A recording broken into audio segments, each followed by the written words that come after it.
പിതാവിൻ്റെയും പുത്രൻ്റെയും പരിശുദ്ധാത്മാവിൻ്റെയും നാമത്തിൽ ആമേൻ. എൻ്റെ കർത്താവ് നിൻ്റെ ഉന്നതമായ നാമത്തിന് സ്വസ്ഥം ചെയ്യുന്നു. ഇന്നത്തെ ദിവസം അങ്ങയിൽ ആശ്രയിക്കുന്ന മക്കളെ അങ്ങ് അനുഗ്രഹിക്കണമേ. കർത്താവ് നിൻ്റെ വിശുദ്ധ പൗരോഹിത്യത്തെ മഹത്വപ്പെടുത്തണമേ. കർത്താവെ, സഭയിലുള്ള സാന്നിധ്യം നീ പ്രകടമാക്കണമേ. അമ്മേ, പരിശുദ്ധമേ, ദേവമാതാവേ, എല്ലാ മക്കൾക്കും വേണ്ടി മധ്യസ്ഥം വഹിക്കണമേ. കർത്താവ്, ഇന്ന് ഞങ്ങൾ സഞ്ചരിക്കുന്ന വീഥികൾ നീ ആശീർവദിക്കണം. ഞങ്ങൾ സഞ്ചരിക്കുന്ന ഇടങ്ങളെ നീ ആശീർവദിക്കണം. കർത്താവ്, ഇപ്പോഴേ രാവിലെ എഴുന്നേറ്റ് നടക്കാൻ പോകുന്നുണ്ട് ഈശോയെ.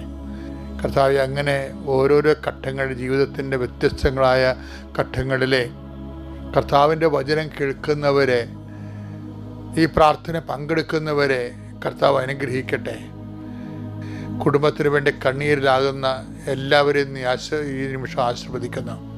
കുടുംബത്തിന് വേണ്ടി ഭാരമെടുക്കുന്ന എല്ലാ മക്കളെയും ഈ നിമിഷം മാതാവിൻ്റെ മധ്യസ്ഥതയെ ആശീർവദിക്കുന്നു. കുടുംബത്തിൻ്റെ ഭാരങ്ങൾ ഏറ്റെടുത്ത ആളാണ് അമ്മ. കാനായിലെ വിവാഹവേദിയിൽ ചെല്ലുമ്പോൾ ആ കുടുംബം അനുഭവിക്കാൻ പോകുന്ന വലിയ ഭാരങ്ങളെ മുൻകൂട്ടി കണ്ടുകൊണ്ട് അത് കർത്താവിന് തിരുസനെ കൊണ്ടുവന്ന് കൊടുത്ത അമ്മയെ, പരിശുദ്ധമ്മേ, ദേവമാതാവേ, ഞങ്ങൾ ഈ ധ്യാനം കൂടുന്ന ഓരോ കുടുംബത്തിനും, ഈ പ്രാർത്ഥനയിൽ പങ്കെടുക്കുന്ന ഓരോ കുടുംബത്തിനും സംഭവിക്കാനിരിക്കുന്ന തിന്മകളെ അമ്മ വിവേചിച്ച് മനസ്സിലാക്കിക്കൊണ്ട് അവർക്ക് അമ്മ സംരക്ഷണം, നീലമേലങ്കിയുടെ സംരക്ഷണം നൽകണമേ എന്ന് പ്രാർത്ഥിക്കുന്നു. കർത്താവേ, ഒരു കുഞ്ഞുണ്ടായത് അബോർഷനായിട്ട് മരിച്ചു, അടുത്തതും മരിച്ചു. അങ്ങനെ ഇനി ഗർഭം ധരിക്കാൻ തന്നെ പേടിയായിരിക്കുന്ന അമ്മമാരെ കർത്താവെ, അവരുടെ വയറിലെ നിൻ്റെ വിശുദ്ധമായ വലതുകരം വെക്കണമെന്ന് പ്രാർത്ഥിക്കുന്നു ഈശോയെ. ത്വക്ക് രോഗമുള്ള കുഞ്ഞുങ്ങളുണ്ട് ഈശോയെ. കണ്ണിന് കാഴ്ചക്കുറവുള്ള കുഞ്ഞുങ്ങളുണ്ട് ഈശോയെ. മുടി വളരാത്ത, കിളുക്കാത്ത, പല്ല് മുളക്കാത്ത, നടക്കാൻ പറ്റാത്ത, നിരങ്ങാൻ പറ്റാത്ത, നിവർന്ന് നിൽക്കാൻ പറ്റാത്ത കുഞ്ഞുങ്ങളുണ്ട് ഈശോയെ. ആ കുഞ്ഞുങ്ങളെല്ലാം നീ സ്പർശിക്കണമെന്ന് പ്രാർത്ഥിക്കുന്നു. നടുവേദനയുള്ള മാതാപിതാക്കന്മാരെയും, നടുവ് കഴിച്ച് വിട്ടുപോണ പോലെ തോന്നുന്നത്, ഒരു പണി നിന്നുകൊണ്ട് ചെയ്യാൻ പറ്റാത്തത്, കുനിയാൻ പറ്റാത്തത്, നടക്കാൻ പറ്റാത്തത്, ഒരു ഭാരം എടുക്കാൻ പറ്റാത്തത്, എന്തെല്ലാം കഷ്ടപ്പെടാൻ അങ്ങനെ മക്കൾ അനുഭവിക്കുന്ന ഈശോയെ. പല മരുന്ന് കൊണ്ടുണ്ട്. മരുന്ന് കാണുമ്പോൾ തന്നെ മരുന്ന് കഴിക്കുന്നത് കൊണ്ട് പ്രത്യേകിച്ച് പ്രയോജനമൊന്നും ഇല്ലല്ലോ എന്ന് തോന്നിയിട്ട് മനസ്സിന് നിരാശ വന്നിട്ട് ദയനീയമായിട്ട് മരുന്നിനെ നോക്കുന്നവരുണ്ട് ഈശോയെ. അവരെല്ലാം സ്പർശിക്കണമെന്ന് പ്രാർത്ഥിക്കുന്നു. കർത്താവേ, ഈശോയെ, കുടുംബത്തിൻ്റെ ദുഃഖങ്ങളെ, കുടുംബത്തിലെ അംഗങ്ങൾ തന്നെ ഉണ്ടാക്കുന്ന ദുഃഖങ്ങൾ, അംഗങ്ങൾ തന്നെ ഉണ്ടാക്കുന്ന ഭാരങ്ങളിൽ നിന്ന് കർത്താവ് അവർ സംരക്ഷിക്കണമേ.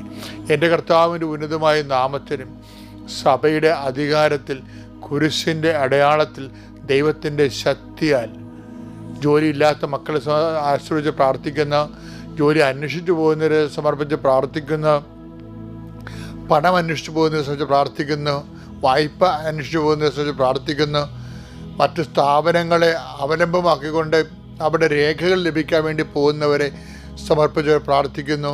എൻ്റെ കർത്താവിൻ്റെ ഉന്നതമായ നാമത്തിൽ സഭയുടെ അധികാരത്തിൽ ഇന്നത്തെ ദിവസം ഡേറ്റ് കുറിച്ച് കർത്താവെ പ്രാർത്ഥിച്ച് കാത്തിരുന്നിട്ട് ഈ ദിവസമാണ് അതെന്ന് മനസ്സിലാക്കിയിട്ട് ഈ ദിവസം വരാൻ വേണ്ടി കാത്തിരുന്ന ദിവസം പ്രാർത്ഥിക്കുന്നു.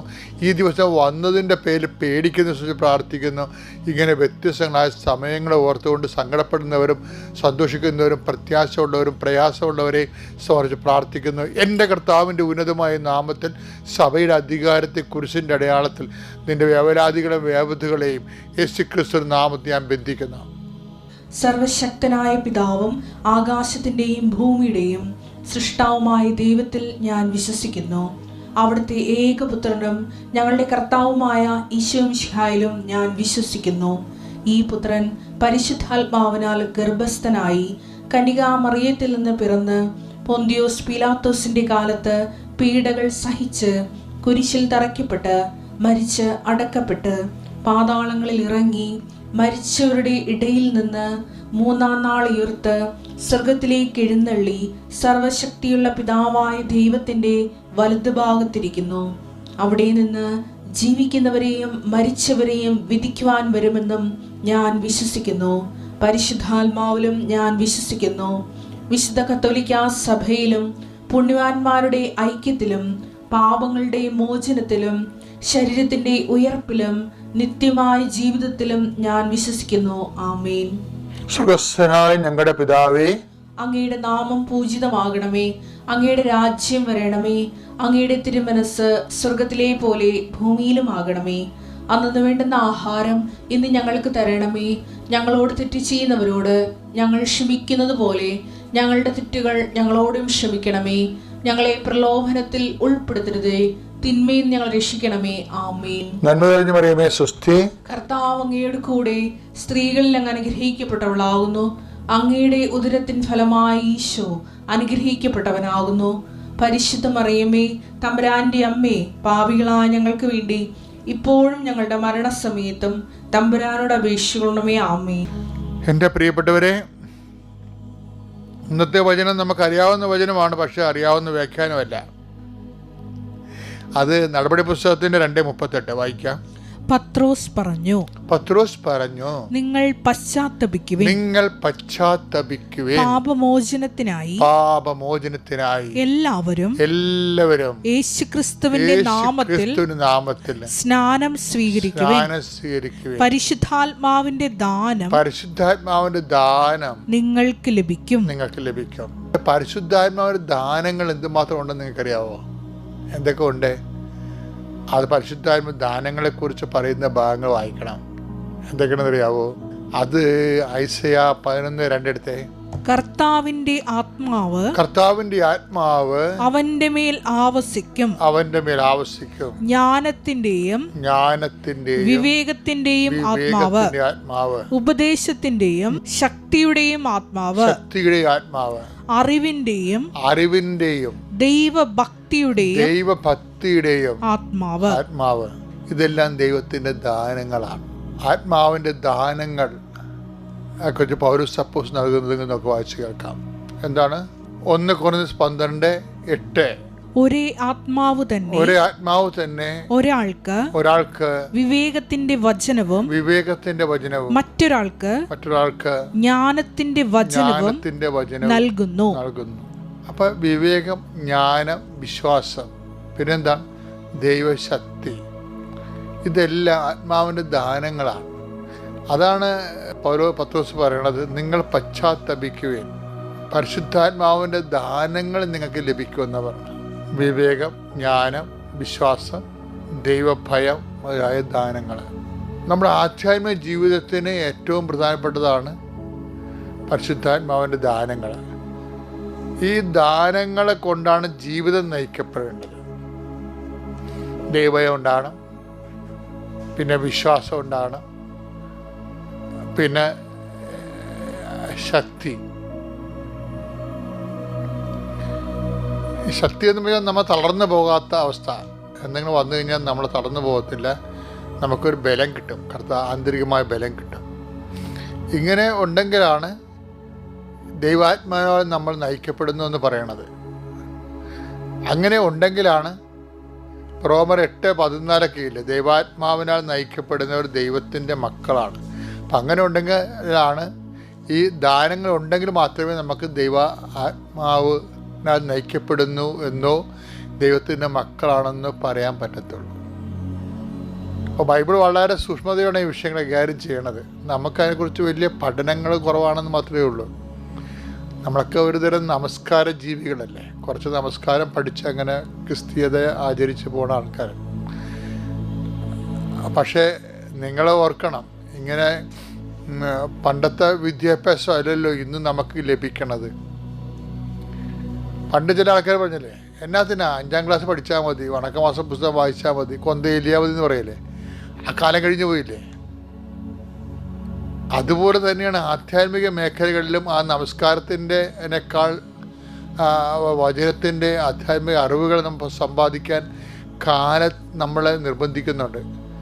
അത് കാലത്തിനും നിർബന്ധം, ദൈവത്തിനും നിർബന്ധമായതുകൊണ്ട് തന്നെയാണ് നമ്മൾ ഇതുപോലെയുള്ള വചന ശുശ്രൂഷകൾ വിടാതെ കൂടുകയും ആത്മാവ് വളരുകയും ചെയ്യുന്നതനുസരിച്ചുകൊണ്ട് നമ്മൾ ആർജിക്കുന്ന കൃപ അറിഞ്ഞുകൊണ്ടാണ് അനുസരിച്ചാണ് നമുക്ക് മഹത്വം ലഭിക്കുന്നത്. ഞാനിപ്പോൾ അതിലോട്ട് അധികം പോകുന്നില്ല, ഞാൻ തിരിച്ചു വരികയാണ്. നിങ്ങൾക്കറിയാമല്ലോ, അതായത് ഇപ്പം നമ്മൾ ആദ്യം എന്താ പറഞ്ഞത്? പരിശുദ്ധാത്മാവിൻ്റെ ദാനങ്ങൾ നിങ്ങൾക്ക് ലഭിക്കുന്നു. പൗലോസ് നിങ്ങൾ യേശുക്രിസ്തു നാമത്തിൽ ജ്ഞാനസ്നാനം സ്വീകരിക്കുവിൻ, പരിശുദ്ധാത്മാവിൻ്റെ ദാനങ്ങൾ നിങ്ങൾക്ക് ലഭിക്കുമെന്നല്ലേ പറഞ്ഞത്. അപ്പോഴ് സ്വാഭാവികമായിട്ട് ജ്ഞാനസ്നാനത്തെക്കുറിച്ച് ഈശോ പറയണത് നമ്മുടെ വെള്ളം തളിക്കുന്ന വിഷയമോ അല്ലെങ്കിൽ വെള്ളത്തിൽ ഇറങ്ങി നിൽക്കുന്ന വിഷയമോ അങ്ങനെയുള്ള റൂബ്രിക്സോ അങ്ങനെയല്ല ഈശോ ഉദ്ദേശിക്കുന്നത്. അത് ഉദ്ദേശിക്കുന്നുണ്ട്. സഭ അത് വിവേചിച്ചെടുത്ത്, സഭ വിവേചിക്കാത്തൊരു വിഷയമുണ്ട്. സഭ വിവേചിച്ചെടുത്തിട്ടല്ലേ കർത്താവിൻ്റെ വാക്കുകളിൽ നിന്ന് കൂദാശകളെ വിവേചിച്ച് മനസ്സിലാക്കുന്നത്. സഭയുടെ വിവേചന അധികാരമോ വിവേചന വരമാണ്, പരിശുദ്ധാത്മാവ് ദാനത്തിലാണ് സഭ അത് ചെയ്യണത്.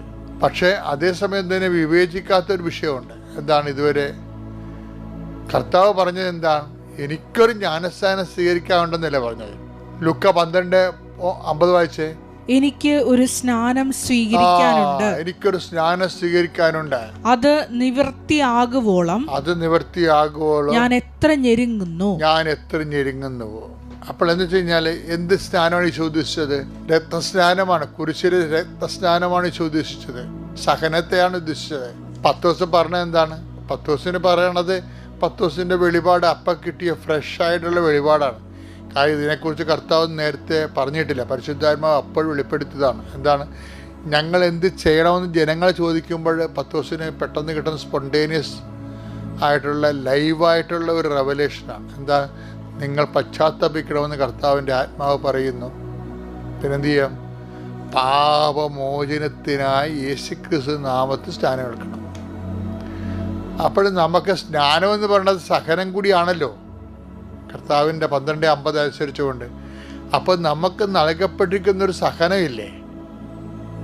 ചില കുഞ്ഞുങ്ങൾ നേരത്തെ മരിച്ചുപോയി കാണും, സഹനമാണ്. നിങ്ങൾ എവിടെയെങ്കിലും എത്തണമെങ്കിൽ നിങ്ങളുടെ അപ്പൻ മരിച്ചുപോയി കാണും. ചിലപ്പോൾ നിങ്ങളുടെ 4-ാമത്തെ വയസ്സിൽ അമ്മ മരിച്ചുപോയി കാണും. അതൊരു സഹനമാണ്. പക്ഷെ അതൊരു ജ്ഞാനസ്ഥാനമാണ് ശരിക്കും പറഞ്ഞാൽ. ആ സഹനം കിട്ടുമ്പോൾ ചിലപ്പോൾ നിങ്ങൾ ഒരു വണ്ടി അപകടം ഉണ്ടായി, അപ്പോൾ നിങ്ങളുടെ കൈ പൊക്കാൻ പാടില്ല. കൈ പൊക്കണ ഒരു സമയം ഉണ്ടാകും, അതുവരെ അത് സ്നാനമാണ് ശരിക്കും. അപ്പോൾ അത് ആ ഒരു സാഹചര്യത്തെ നിങ്ങൾ യേശുക്രിസ്തുവിന്റെ നാമത്തിൽ സ്നാനം എടുക്കാനല്ല പറയണത്. ആ നിങ്ങളുടെ സഹനത്തെ, ആ ഈ സിറ്റുവേഷനെ, ആ സാഹചര്യത്തെ നിങ്ങളെ യേശുക്രിസ്തുവിൻ്റെ നാമത്തിലാണ് എടുക്കണമെന്നുണ്ടെങ്കിൽ അത് ജ്ഞാനസ്ഥാനമായിട്ട് മാറുകയും പരിശുദ്ധാത്മാവിൻ്റെ ദാനങ്ങൾ നമുക്ക് ലഭിക്കാൻ ഇടയാവും. എന്താണ്? ഭക്തി, പിന്നെന്താണ്? വിശ്വാസം, പിന്നെന്താണ്? ദൈവഭയം, പിന്നെന്താണ്? വിവേകം, വിവേചനം, ഇങ്ങനെയുള്ള ദാനങ്ങൾ, ആധ്യാത്മിക പ്രബുദ്ധത, ആഴപ്പെടലുണ്ടാകും. ഇപ്പം നമ്മൾ ലൂക്കായുടെ സുവിശേഷത്തിലൊക്കെ പറയത്തില്ലേ, എന്താ 5:7 നിങ്ങൾ ആഴങ്ങളിലേക്ക് നീക്കി വലയിറക്കാൻ. ആധ്യാത്മികത്തിന് ആഴങ്ങളിലേക്ക് നീക്കുമ്പോൾ എപ്പോഴും നമുക്ക് സംഭവിക്കുന്നത് നമ്മൾ ഈടിട്ടുള്ള മനുഷ്യരായി മാറും. അപ്പോൾ എന്തെങ്കിലും വന്നാലൊന്നും കുലുങ്ങത്തില്ല നമ്മൾ. അതിൽ നിന്ന് എന്ത് അനുഗ്രഹം, കൃപ ടാപ്പ് ചെയ്ത് വിശ്വസ്തത പാലിക്കാൻ പറ്റും എന്നുള്ളത് നമ്മൾ. നിങ്ങൾക്ക് പാലാണ് ആവശ്യം എന്ന് പറയത്തില്ലേ? പറഞ്ഞേ. ഹെബ്രായർ 5:12 ഇതിനകം നിങ്ങളെല്ലാവരും പ്രബോധകരാകേണ്ടിയിരുന്നവരാണ്. അതാണ് സംഭവം. അല്ല, പ്രാർത്ഥിക്കേണ്ടിയിരുന്നവരാണെന്നല്ല പറഞ്ഞത്. പ്രാർത്ഥനാ ജീവിതം കഴിഞ്ഞൊരു ജീവിതമുണ്ട്. പ്രബോധകരാകേണ്ടിയിരുന്നവരാണ്. പക്ഷേ ദൈവവചനത്തിന്റെ പ്രഥമ പാഠങ്ങൾ പോലും നിങ്ങളെ വീണ്ടും പഠിപ്പിക്കാൻ ഒരാൾ ആവശ്യമായിരിക്കുന്നു. നിങ്ങൾക്ക് പാലാണ് ആവശ്യം, കട്ടിയുള്ള ഭക്ഷണമല്ല. അപ്പൊ നിങ്ങൾ ശിശുക്കളാണെന്ന് എൻ്റെ അർത്ഥം. എന്നുവെച്ചാൽ ചൈൽഡ് ലൈക്കാണെന്ന്, അല്ല നിഷ്കളങ്കരാണെന്നല്ല എൻ്റെ അർത്ഥം. നിങ്ങൾ ഉണ്ടപ്പക്കുറുമാരാണെന്നായി പറയണത്. എന്ന് വെച്ചാൽ 45 വയസ്സായാലും ആ 40 വയസ്സിൻ്റെ ആധ്യാത്മിക വളർച്ച പ്രാപിക്കാത്തവരെ, അത് ആധ്യാത്മിക ജീവിതത്തിന് ഒരു വെല്ലുവിളിയുള്ള ജീവിതമാണ്. അതുകൊണ്ട് ഈ വചനങ്ങൾ കേട്ടിട്ട് ലഭ്യമാകുന്ന സാഹചര്യങ്ങളെ ജ്ഞാനസ്ഥാനം നേടിക്കൊണ്ട് ആത്മാവിൻ്റെ ദാനങ്ങൾ ഭക്ഷിക്കപ്പെടാൻ വേണ്ടി ദൈവത്തിന് നന്ദി പറഞ്ഞുകൊണ്ട് മുന്നേറ്റം നടത്തുക. പ്രൈസലാണ്. അതുകൊണ്ടാണ് ഈ സാക്ഷ്യം നമ്മൾ കേൾക്കുന്നത്. ഇപ്പം തന്നെ ഉദാഹരണത്തിന്, ഇപ്പോൾ നമ്മളുടെ യോഹന്നാൻ്റെ സുവിശേഷമില്ലേ, 5:6 ഒരു തലഭാര രോഗി കിടക്കണില്ലേ? ആ ഭാഗത്ത് വായിച്ചേ. ശ്രുതിക്കട്ടെ. ഹല്ലേലൂയ. യോഹന്നാൻ 5-ാം അധ്യായം 6 മുതലുള്ള തിരുവചനങ്ങൾ. അവൻ അവിടെ കിടക്കുന്നത് യേശു കണ്ടു. അവൻ വളരെ നാളായി കിടപ്പിലാണെന്നറിഞ്ഞ് അവൻ വളരെ നാളായി പറഞ്ഞേ അവൻ വളരെ നാളായി കിടപ്പിലാണെന്നറിഞ്ഞ് യേശു ചോദിച്ചു സുഖം പ്രാപിക്കാൻ നിനക്ക് ആഗ്രഹമുണ്ടോ? അവിടുത്തെ ഒരു വിഷയം എന്ന് പറയുന്നത് ദൈവം നമ്മളുടെയൊക്കെ ചോദിക്കണ ഒറ്റ കാര്യം മാത്രമേ ഉള്ളൂ. എന്താണ് ചോദിക്കണത്? ആഗ്രഹം മാത്രമേ ചോദിക്കത്തുള്ളൂ. കാര്യം തളർന്ന് കിടന്ന മകനെ വേറെ എന്ത് ചോദിച്ചാലും കാര്യമില്ല. ആഗ്രഹം മാത്രം മതി അവിടെ. ഇപ്പം തളർന്ന് കിടക്കല്ലേ അയാളുടെ വേറെ ഒന്നും ചോദിച്ചിട്ട് കാര്യമില്ല. മറിച്ച് എന്താ ചോദിച്ചത്? അപ്പം ദൈവം നമ്മുടെയൊക്കെ ആവശ്യപ്പെടുന്നൊരു സംഭവം നമ്മളുടെ സിറ്റുവേഷൻ അനുസരിച്ചുള്ള ഡിമാൻഡ്സേ ഉള്ളൂ. അയാൾ അവിടെ കിടക്കുന്നത് വളരെ നാളായിട്ട് അവിടെ കിടക്കുന്നത് ഈശോ കണ്ടു. അപ്പോൾ ഈശോ കണ്ട വിഷയം എന്താണ്? നമ്മളുടെ ഈ വിഷയം ഭയങ്കര ഏജ് ഓൾഡായിട്ടുള്ള വിഷയമാണെന്നാണ് കണ്ടത്. അപ്പോൾ ദൈവം റെഫർ ചെയ്യുന്ന സബ്ജക്റ്റ് വൈസ് അത് കുറച്ച് സീനിയറായിട്ടുള്ള കുറച്ച് ഏജ് ഓൾഡായിട്ടുള്ള വിഷയമാണ്. അപ്പം ഇപ്പം ചിലർ പറയും ഞാൻ എന്തുമാത്രം പ്രാർത്ഥിച്ചു, എവിടെയെല്ലാം പോയി, ഏതെല്ലാം ദൈവങ്ങളെ വിളിച്ചു, എന്നിട്ട് ഞാനിപ്പോൾ വിളിയെല്ലാം നിർത്തിയെന്ന് പറയല്ലേ. വിഡ്ഢി, നീ അങ്ങനെ പറയരുത്. കാരണം നീയാണ് പറയണത് എവിടെയെല്ലാം പോയി. നീ പോയി കാണുമായിരിക്കും, പക്ഷേ വിളിക്കേണ്ട പോലെ നീ വിളിച്ചിട്ടില്ല. വിശ്വസിക്കേണ്ട പോലെ നീ വിശ്വസിച്ചിട്ടില്ല. കർത്താവ് എന്താ ചോദിച്ചത്? സുഖം പ്രാപിക്കാൻ നീ ആഗ്രഹിക്കുന്നുവോ? അപ്പോഴും കർത്താവ് അയാൾ പറയും ആഗ്രഹിച്ചിട്ട് എന്ത് കാര്യം, ആരുമില്ല സഹായിക്കാനെന്ന് പറയും. അത് ഭയങ്കര ഒരു ഹാർട്ട് ഫെൽറ്റായിട്ടുള്ള സംഭവമാണ്. എനിക്ക് ആഗ്രഹമുണ്ട്, രക്ഷപ്പെടണമെന്ന് ആഗ്രഹമുണ്ടേ, ഗതി പിടിക്കണമെന്ന് ആഗ്രഹമുണ്ട്. ഞാൻ ആഗ്രഹിച്ചിട്ട് എന്താ കാര്യം? Nobody to help me. ആരും എന്നെ സഹായിക്കാനില്ല. അതൊക്കെ നമ്മുടെ അവസ്ഥ തന്നെയല്ലേ. ജനലക്ഷങ്ങളുടെ അവസ്ഥ അത് തന്നെയല്ലേ. ജനലക്ഷങ്ങളുടെ അവസ്ഥ ഇത് തന്നെ ആയിരിക്കുമെന്ന് യേശു അറിയാമല്ലോ. ആ ജനലക്ഷങ്ങളുടെ അവസ്ഥ ഇതാണെങ്കിൽ ആ അവസ്ഥകളെ അഡ്രസ്സ് ചെയ്യാൻ വേണ്ടി ഈ തലവായ രോഗിയെ ഈശോ ഒരു നിമിത്തമാക്കുകയാണ്. കൈയടിച്ച് സ്തുതിക്കട്ടെ.